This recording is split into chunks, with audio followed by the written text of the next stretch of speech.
यदि यज्ञ करता स्वाहा का उच्चारण नहीं करता तो आहुति देवताओं के मुख में जाती ही नहीं है। और मैंने तो बहुत बार देखा, हवन में बैठे होते हैं बिल्कुल गूंगे बहरों की तरह, बस हाथ में लेकर के छोड़ रहे हैं, मुंह से कोई स्वाहा नहीं।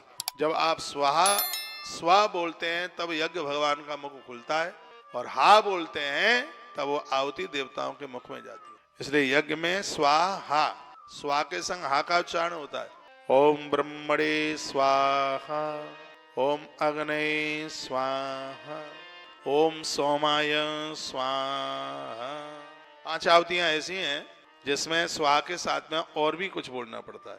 ओम अग्नये स्वाहा, इदम अग्नये नमः। इसका अर्थ है हमने जो आहुति डाली है कि हे अग्निदेव आपको स्वीकार हो, इससे मैं कुछ नहीं चाहता, आपको समर्पित करता हूँ। ओम सोमाय स्वाहा, इदम सोमाय नमः। ओम वरुणाय स्वाहा, इदम वरुणाय नमः। ये आहुतियां कथा के बीच में मैं आपको ये निवेदन करूंगा। वैसे मैंने बहुत वीडियो भी डाली है। जब आप यज्ञ में बैठते हैं तो 5 आहुति घी की डाली जाती है। ओम प्राणाय स्वाहा, व्यानाय स्वाहा, पानाय स्वाहा, समानाय स्वाहा, उदानाय स्वाहा। उस समय साकल्य की आहुतियां नहीं डाली जाती, सिर्फ घृत की आहुति डाली जाती है। यज्ञ नारायण भगवान का भोग लगाने के बाद कुछ घी डाला जाता है। जैसे हम और आप जल पीते हैं, यज्ञ नारायण भगवान भोग के बाद में घी ही पीते हैं, ध्यान रहे इस बात पे। जैसे हम और आप तो कुछ खाने पीने के बाद पानी पीते हैं, लेकिन जो अग्नि देवता हैं वो खाने के बाद में पानी नहीं, वो घी पीते हैं। इसलिए भोग लगाने के बाद भी घी छोड़ा जाता है थोड़ा, ऐसा हम लोग करते रहते हैं। तो यज्ञ तो एक बहुत बड़ा विधा है, बहुत बड़ी विधा है। यज्ञ करो।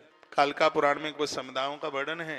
कहा गया है कि समी की लकड़ी पर आप यज्ञ करते हैं तो इससे आपके घर को कोई बांध नहीं सकता। इसमें भी वर्णन है लकड़ियों का, सिंह पुराण में भी, इसमें भी है, देवी भागवत में भी वर्णन करूंगा। आप आम की लकड़ी पर हवन यज्ञ करते हैं तो ये घोर गरीबी का नाश कर। आप पीपल की लकड़ियों पर हवन करते हैं, ये घर में रोगों को नहीं रहने। देवदारू की लकड़ी पर हवन करने से मंदिर प्राण प्रतिष्ठा कराने का फल प्राप्त हो। देवदारू की लकड़ी को इतना अद्भुत माना गया है। बहुत प्रचुर मात्रा में धन प्राप्ति के लिए चंदन की लकड़ी पर, बच्चों की आयु बढ़ाने के लिए भी चंदन की लकड़ी पर ही हवन किया जाता है, यज्ञ करता। अभी हमने पता नहीं कौन सी तिथि में चंदन की लकड़ियों से यज्ञ किया था, हवन किया, माँ की पूर्णिमा थी शायद। तो ये सब आप अपने घर में भी कर सकते। क्या नारी यज्ञ कर सकती है?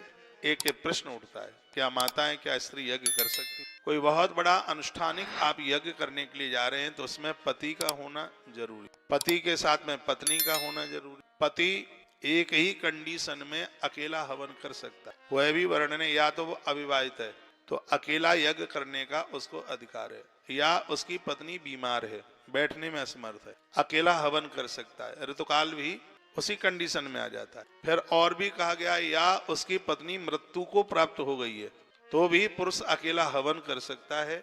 एक और अगली बात कही गई है, वो ये है, या उसकी पत्नी उसे छोड़कर चली गई है तो भी वह पुरुष अकेला हवन यज्ञ कर सकता है। वर्णन माताओं के लिए अब क्या कहा गया है, अब वो भी सुन लीजिए। मात शक्ति के लिए कहा गया है कि जो दैनिक अग्निहोत्र है, रोज का जो हवन है, उसे नारी अकेली करने में अधिकारिणी है, लेकिन जो विशेष अनुष्ठानिक यज्ञ होते हैं उसमें नारी अपने पति के संग ही बैठती। ऐसा कोई बहुत बड़ा अनुष्ठानिक यज्ञ है, या तो उस नारी का पति दुनिया छोड़ करके चला गया है, ऐसा हो सकता है क्या उसके पति ने उसे छोड़ दिया है, तो वर्णन किया कि ऐसी स्थिति में यदि नारी यज्ञ का दर्शन भी कर लेती है तो उसे यज्ञ करने का ही फल प्राप्त होता है। यज्ञ तो बहुत बड़ा विज्ञान है। मैं तो कहूंगा कि दैनिक हवन तो हर स्त्री पुरुष को प्रत्येक दिन करना चाहिए, चाहे आप स्त्री और पुरुष को, ये उपले रखो, कंडे रखो। हाँ, गौ माता के गोबर के ही कंडे हवन में डालने का अधिकार है,